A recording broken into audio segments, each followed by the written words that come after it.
لوگوں میں سب سے زیادہ اللہ کا محبوب وہ ہے جو مخلوق کے لیے زیادہ نافع ہے۔ حضرت سعید بن ابی بردہ اپنے باپ سے اور وہ اپنے دادا سے روایت کرتے ہیں کہ آقا کریم علیہ السلام نے ارشاد فرمایا علی کل مسلم صدقہ، ہر مسلمان کے اوپر لازم ہے کہ وہ صدقہ کرے۔ تو ایک شخص نے عرض کی کہ اگر کوئی شخص اس کی استطاعت نہ رکھتا ہو تو پھر وہ کیا کرے؟ فرمایا کہ وہ اپنے ہاتھ سے کوئی مزدوری کر لے اور اپنا پیٹ بھی پالے اور اس میں سے کچھ بچا کے اپنے ضرورت مند بھائیوں کی مدد کرے۔ جب حالات ایسے ہوں تو وہ کچھ مزدوری کر کے ان کے درد کا مداوع کرے۔ عرض کی حضور اگر کوئی یہ بھی نہ کر پاتا ہو تو آقا کریم نے ارشاد فرمایا وہ کسی مشکل میں پھنسے ہوئے شخص کی، کسی حاجت مند کی ضرورت کو عملاً پورا کر دے، کسی پھنسے ہوئے کو نکال دے، کسی ڈوبتے ہوئے کا ہاتھ پکڑ لے، کسی کا بوجھ اٹھا کے کمر پہ لاد کے منزل تک پہنچا دے، کسی دکھی کے کام آ جائے، تو وہ عملاً کسی پھنسے ہوئے مشکل میں مبتلا شخص کی مدد کر دے، اس کی اعانت کر دے، اس کی نصرت کر دے، تو یہ بھی اس کا صدقہ ہے۔ کیلا حضور سے عرض کیا گیا ارأیت ان لم یستطع، اس میں اتنی سخت بھی نہ ہو کہ کسی دکھی کا ہاتھ پکڑ کے کسی مجبور کی مدد کرے، اگر اس کے پاس یہ طاقت بھی نہ ہو تو آقا کریم نے ارشاد فرمایا قال یامر بالمعروف او الخیر، وہ نیکی کا حکم دے، اچھائی کی تلقین کرے۔ وہ ترغیب تو دے سکتا ہے، لوگوں کو بتا تو سکتا ہے کہ فلاں گلی میں ایک فاقہ زدہ شخص زندگی اور موت کی کشمکش میں ہے، لوگوں اس کی مدد کو پہنچو۔ وہ دہائی تو دے سکتا ہے، وہ شور تو مچا سکتا ہے، اپنے بھائیوں کی مدد کے لیے لوگوں کو تحریض تو دے سکتا ہے، ترغیب تو دے سکتا ہے، ابھار تو سکتا ہے۔ پھر عرض کی گئی ارأیت ان لم یفعل، کہ حضور اگر وہ یہ بھی نہ کر سکتا ہو تو آقا کریم نے ارشاد فرمایا اس کا وجود کسی کے لیے شر کا ذریعہ نہ ہو، اس کا وجود کسی کے نقصان اور ضرر کا سبب نہ ہو،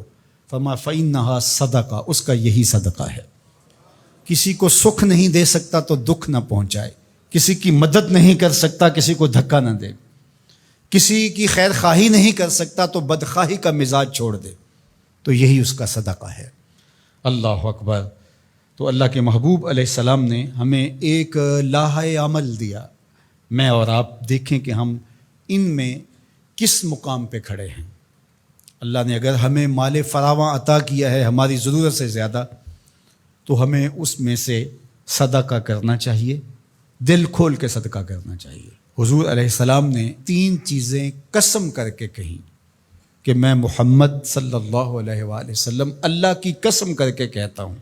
ما نقصا مال عبد من صدقہ، صدقے سے مال کبھی کم نہیں ہوتا۔ اور سنو اللہ کے محبوب کیا فرما رہے ہیں، اور میں ان لوگوں کے نام اپنی محبتیں پیش کرتا ہوں جو اس وقت میدان عمل میں موجود ہیں اور گرم موسموں کے تھپیڑے گوارا کر رہے ہیں اور اپنے بھائیوں کے ساتھ مشکل کی اس گھڑی کے اندر، مصیبت کے ان لمحات کے اندر کھڑے ہیں۔ مفلوق الحال لوگ اپنی غربت، لاچاری، بیماری، بھوک، ننگ، افلاس کی وجہ سے بعض اوقات تہذیب بھی کھو بیٹھتے ہیں، لیکن اس کے باوجود اس پہ صبر کرنا اور ان سے الجھنے کی بجائے ان سے محبت اور شفقت سے پیش آنا۔ ہمارے 3 کارکن زخمی ہو چکے ہیں، پتھراؤ کیا گیا مختلف جگہوں پہ، اور یہ پرسوں تو رینجر نے ہمارے دوستوں کو نکالا، لیکن اس پر تکلیف ضرور ہوئی، لیکن غصہ اس لیے نہیں ہے، خدا نہ کرے اس مشکل میں ہم پھنسے ہوں تو ہمارا روح سخن کیا ہو۔ پیچھے بچے بھوک سے مر رہے ہوں، پیاس سے تڑپ رہی ہوں بیٹیاں، تو انسان لڑنے کو آئے گا، انسان الجھ پڑے گا۔ تو دوستوں نے کہا کہ ٹھیک ہے، قریبی علاقوں کے اندر آپ یہ جو ٹرک وہاں آپ کے پاس موجود ہے بانٹ کے آ جائیں، سامان سے زیادہ جانیں اہم ہیں۔ تو میں سلام پیش کرتا ہوں اپنے ان ساتھیوں کو۔ انہوں نے کہا کہ ہم جو ان علاقوں کا وزٹ کر کے آئے ہیں جہاں ابھی تک کوئی مدد نہیں پہنچی اور 5-5 6-6 دن سے وہ لوگ بھوک میں تڑپ رہے ہیں، تو جو بھی ہوگا ہم مشکل سہ کر بھی ان تک پہنچنے کی کوشش کریں گے۔ اللہ ان کی حفاظت فرمائے،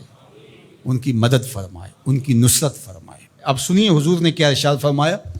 یہ میرے ان دوستوں تک جب میسج پہنچے گا تو ان کو بہت تسکین ہوگی۔ آقا کریم علیہ السلام نے ارشاد فرمایا کہ میں اس مسجد میں یعنی مدینۃ المنورہ کی اس مسجد یعنی مسجد نبوی میں 1 مہینہ اعتکاف کروں، اس سے زیادہ محبوب رکھتا ہوں کسی مومن کی حاجت کو جا کے پورا کروں۔ 1 مہینہ مسجد نبوی میں اعتکاف کرنے سے زیادہ مجھے یہ پسند ہے، یہ زیادہ محبوب ہے، کسی دکھیے کے کام آ جاؤں، کسی مصیبت زدہ کے کام آ جاؤں۔ تو یہ وہ کام ہے کہ جو مجھے اور آپ کو کرنا چاہیے اور اپنی اپنی استطاعت کے مطابق آگے بڑھنا چاہیے۔ جو لوگ فیلڈ میں موجود ہیں، جو لوگ یہاں ان کے لیے کمک بھیج رہے ہیں، جو اپنے اموال سے اور اپنے کردار سے اس کام کے فروغ کا ذریعہ بن رہے ہیں، اللہ سب کو بہتر صلہ اور جزائے خیر عطا فرمائے۔ میں پنجاب، سندھ، بلوچستان اور KP کی پولیس کا بھی شکریہ ادا کرتا ہوں، بہت جگہوں پہ انہوں نے ہماری مدد کی، اور رینجر کا شکریہ ادا کرتا ہوں جنہوں نے بہت جگہوں پر ہمارے کارکنوں کو حفاظتی حصار فراہم کیا، اور اس وقت بھی وہ ہمارے دوستوں کے ساتھ چل رہے ہیں۔ اللہ سب کو جزا دے، پاک فوج کو قدم قدم پہ خیر عطا فرمائے۔ مشکل کی اس گھڑی میں جو بھی ان مجبوروں کے ساتھ کھڑا ہے، اللہ اس کی مدد فرمائے۔